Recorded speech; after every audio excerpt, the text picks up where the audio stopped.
Hello everyone, this is my Crosstalk tutorial.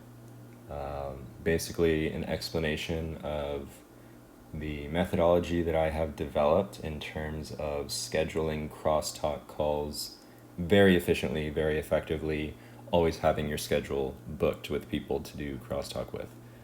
So I'm making this video particularly for the people on the subreddit Dreaming Spanish, just because yeah, it's a great resource, that subreddit. If you already know what Dreaming Spanish is, head over there. There's a lot to learn. If you don't know what Dreaming Spanish is and you don't know what Crosstalk is, because I'm also just putting this on YouTube generally, let me just give you a quick crash course, a quick explanation of what Dreaming Spanish is, what Crosstalk is, why it's pretty legit, and yeah, then we'll dive into the actual process. So introduction, what is Dreaming Spanish? Dreaming Spanish is a platform, a very unique platform on how to learn a new language. So as the name suggests, it focuses on acquiring the Spanish language. And something very unique, something very extreme that it's a little controversial. I'm a fan of it. I'm a Dreaming Spanish purist, but basically what they recommend is until you cross this 1,000 hour threshold, that all of the time before that, you do not speak Spanish. You do not let Spanish words come out of your mouth at all. You can also start at 600 hours. It's not a big deal if you start at 600 hours. That's why conversational optional is here, but it's heavily recommended that you wait until 1,000 hours. And there's plenty of reasons why. That's not the focus of this video. I'll show why later, but you may be asking yourself, if I need to wait until 1,000 hours until I speak the language, what am I going to do for all that time beforehand? And the answer is crosstalk. You'll still be able to interact with native speakers of the language with crosstalk. So crosstalk is the idea, very short, very sweet explanation. It's the idea that you, the English speaker who's trying to learn Spanish, you are going to speak English. The entire language exchange that you do, you speak English. The Spanish speaker that is trying to learn English, they are going to speak Spanish the entire time. So you have this language exchange where each person is speaking their native tongue and talking about just about anything. And that's really the power behind crosstalk, is because you're not limited in the detail of being able to, you're able to express yourself exactly how you want whenever you're having intricate conversations. It's great. The conversation is natural, it flows, it's engaging. It's not limited to just, yes, these are my hobbies, this is my favorite color, this is blah, blah, blah. Just so basic information, because if you're trying to speak in your target language, your capacity to express yourself is limited, and it just makes for a very boring conversation. So I started crosstalk. I had quite a bit of prior Spanish comprehension, but I have just now hit 300 hours on Dreaming Spanish, and it has worked famously in terms of increasing my comprehension. There's a whole roadmap that explains the steps of each one of the levels. Again, not the focus of this video, but right here on May 9th, 2023, I started my first crosstalk at 220 hours. So I had previous exposure, but I wanted to wait until I hit 220 hours, or maybe even a little more. I wanted to make sure that I had high enough comprehension so that I'd be able to understand the conversation without relying on visual cues. So you can do crosstalk from the very beginning, from level 0 onwards. It's just the conversation is going to depend on visual cues, You're going to need a whiteboard or hand puppets or all sorts of stuff to assist in the language exchange. Yeah. But that's basically it on the Dreaming Spanish crash course, basically what it is. This is another quick visualization that I made in terms of I'm at 302-ish hours right now, and then once I fill this sheet out and hit 1,000 hours, that's when I'm going to start speaking Spanish. So I've got a ways to go. That's why this crosstalk stuff is money. It makes the time go by very quickly. So I've already talked too much about Dreaming Spanish as a whole. Really, the focus is crosstalk, but I just wanted to bring that up to speed if anyone doesn't know what it is. If you're more interested, if you want to find out more about Dreaming Spanish, I'm going to link this playlist in the description. And it's an hour and a half long. All of these videos, it's an hour and a half long. Provides all the details about Dreaming Spanish, comprehensible input, the whole 9 yards in terms of how to approach learning a language like this. So, now that we've gotten that out of the way, how do we get started on doing this whole crosstalk stuff? My app of choice is HelloTalk, just because the user interface is a bit more customizable, cleaner. I personally just prefer it more. I also downloaded Tandem because HelloTalk limits you to only be able to message 10 people per day, 10 new people per day. So I downloaded Tandem, but then quickly deleted it just because I've gotten so used to HelloTalk and the capabilities that it has. So yeah, the first thing pretty much that I'm going to recommend before you start messaging people is to fill out a very detailed bio. And so this is my bio right here. Go ahead and pause the video. I won't read it out loud.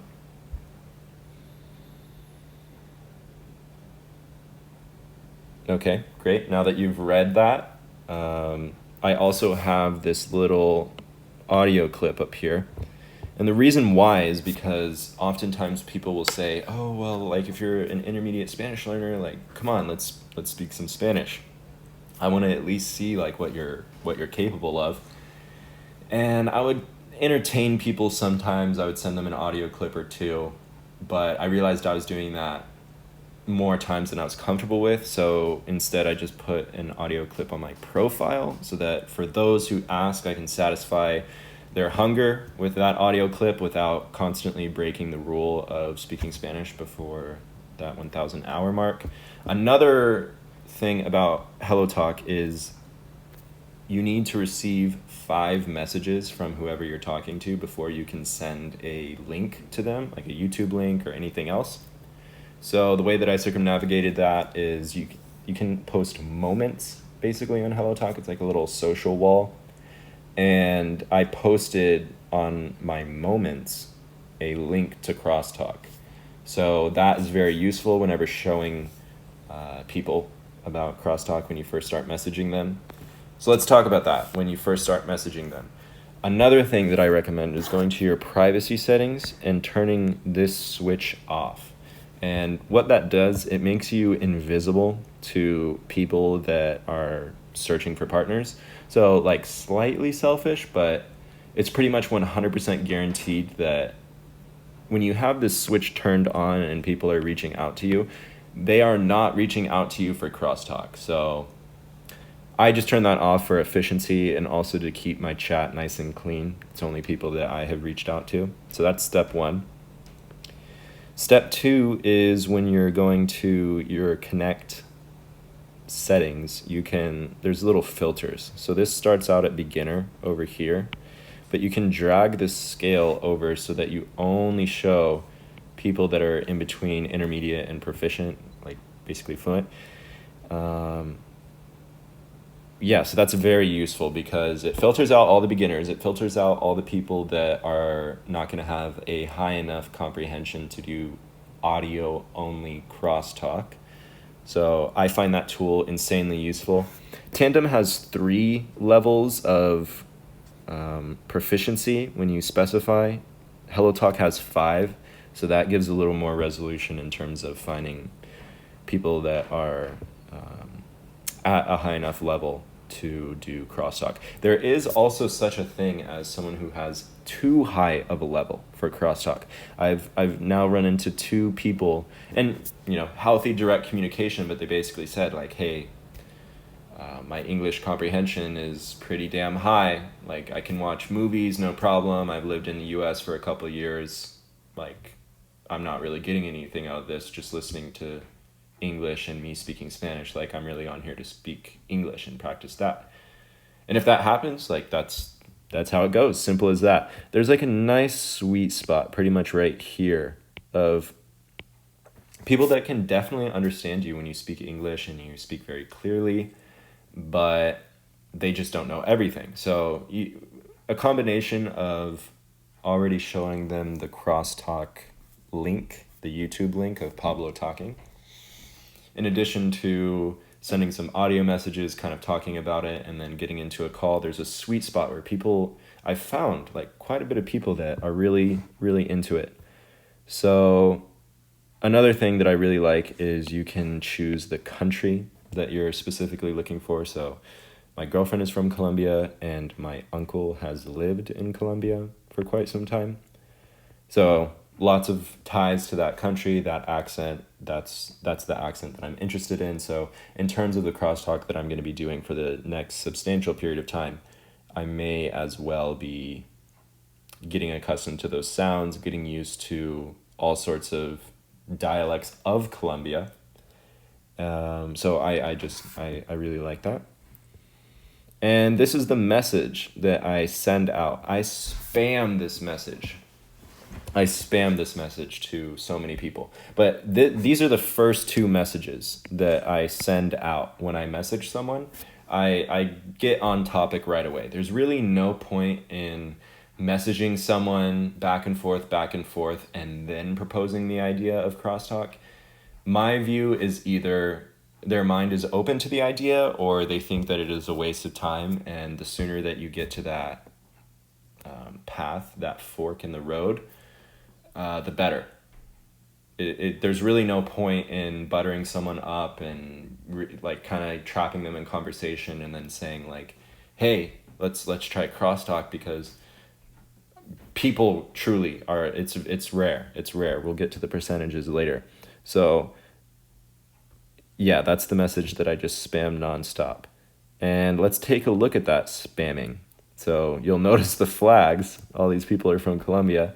And yeah, like, it's as simple as that. Most of the time people don't respond. That's okay. But here's just, screenshots of all the people that I've messaged about crosstalk if they're interested. Sometimes they will respond, sometimes they won't, but here's an example. Here's a little trial example of a conversation going quite well. So yeah, same thing, say hello, say my copy paste, and then people will be positive about it. You let them know about the video for them to watch it. She was like, haha, when do we start? And then I just say whenever our schedules line up. And this is pretty much the secret sauce of this entire methodology, is this Google Doc that I have developed. Because for the first 2 weeks of the crosstalk that I was doing, it was very difficult to schedule people, especially if there were schedule changes, especially if someone canceled or if 3 people canceled in a row. Trying to get that all reorganized and established with each person was very challenging. So eventually I made this universal spreadsheet that we'll get to in a second. But yeah, that's just the rest of this conversation, someone being chill. I like to keep it nice and short. Like I really, you'll notice that in my bio up here, I specify, because a lot of people love to text message on HelloTalk, but I specify, like, I'm pretty much only on here for crosstalk. I did a pretty bad job of underlining that, but only on here for crosstalk, not messaging. So whenever I am sending these messages out to people, I like to keep it nice and short and just get my crosstalk scheduled. So what can you expect? What can you expect when messaging all these people? About 10% of the time, they are going to respond to the idea of crosstalk.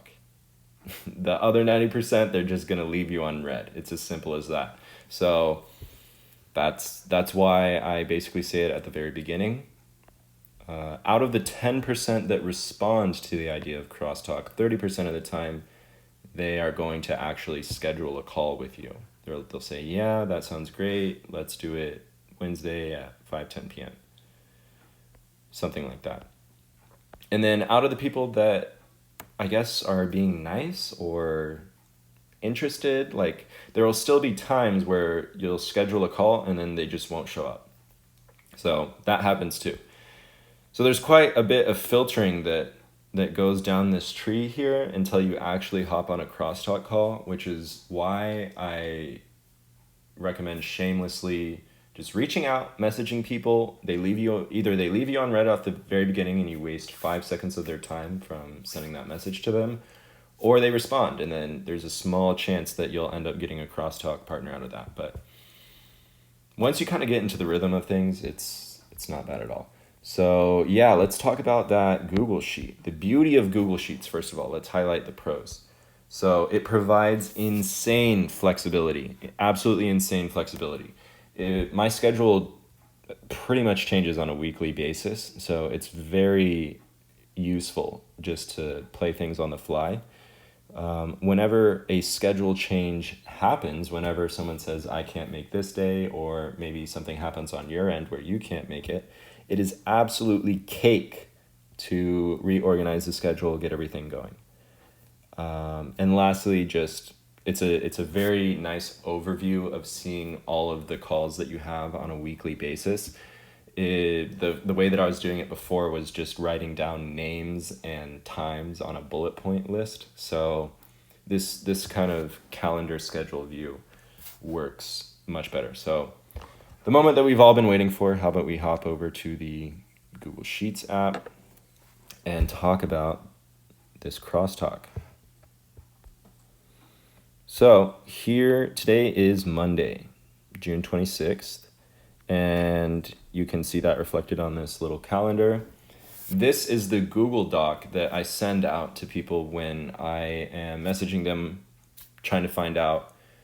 They like Crosstalk so far, they're interested, they say, hey, when are you available? I shoot them this link. I say, you got it, fill it. Either you can fill out any white space that you're interested in, or I can do it for you, just let me know. But it's just so beautiful, so amazing, so great to get all of these conversations stacked on top of each other. So that actually happened today. Today I sent out a barrage of 10 messages on Monday, and I got JD, the green box, I got the orange box, and MV. Those got added to today, this week that we're looking at. Before, it was FG, M, SM, and JP. Those people are all partners that I have practiced with in the past, so we had already formulated a plan for this week. So they were present, and then I fired off some more messages, and I got a little bit thicker of a schedule, a little bit more packed. So I already cross-talked with JD today, and then I have, on paper, 4 hours of crosstalk tomorrow. In reality, the conversations for when people book 1 hour windows, it'll be like 50 minutes or so. But FG, he's one of my favorite partners. We continuously talk for like an hour and 48 minutes for each one of our sessions. So now this will be the first time that we're booked for 2 hours. Same with SM. And yeah, so this is just a blank template that I use. I copy paste it over and over and over again throughout each week. This is the following week, and because 4th of July weekend, I'm going to be spending time with family, so it's just so easy. You take these gray squares and you block it out. I'm not available that day. All these white spaces, here you go, guys. It's amazing. It's just beautiful. So up here in the top left corner, I also was traveling for work, and I went into the Eastern time. So just to make it ease of use in terms of making sure that I don't get any hours sideways for when I was still doing crosstalk for that traveling for work. I added this little button right here that switches the time zone. I'm not going to make it too fancy. Until I need to add a third time zone, I'm going to keep it like this because nested conditionals will just be annoying. Anyways, aside from that, here's also the archives that I have. So these are the previous weeks that I've been using this Google Sheets scheduler. This is the first week that I ever did when I was using this scheduler. And yeah, you get the idea. But the reason why I put it into this archives spreadsheet is because I don't want it overly confusing when I send the other document out to the person. Whenever they open the document, I want them to open it on the current week. I imagine by default, when you send this link to someone for the first time, it'll open up this week right here. So whenever I get past Saturday at the end of the week, I just copy this over to the archives and I delete it from here, and then you get the idea. You copy the blank template over to the right, and then you fill out whatever dates you need in these squares right here. Yeah, so that is about it. I'm also going to be posting a link to the template of this entire thing. And if your schedule is more open than mine, then, obviously edit this how you see fit. I'm sure maybe you'll take the text outside of these tiles right here, and then you can make your schedule much more spacious with white squares to fill in opportunities for people to do crosstalk with. But yeah, that's about it. I kind of just threw this video together and filmed it in one take because I just wanted to get the message out there. I was thinking about making it all fancy and using actual video editing software, but this is just a much quicker solution and really all that's necessary. It doesn't need to be a beautiful, polished product. So yeah, that is about it. Let me know if you have any more questions in the YouTube comment section or the subreddit post that I'm going to be putting this in also. But that about does it, guys. Yeah, good luck. Get out there. And oh yeah, I forgot. I have my little closing statement over here. Oh no. It used to be much more bold for dramatic effect. Wow, it's a real shame that I'm committing to the one take. Get out there and go do some crosstalk CI. There we go. All right, for real now. Bye-bye.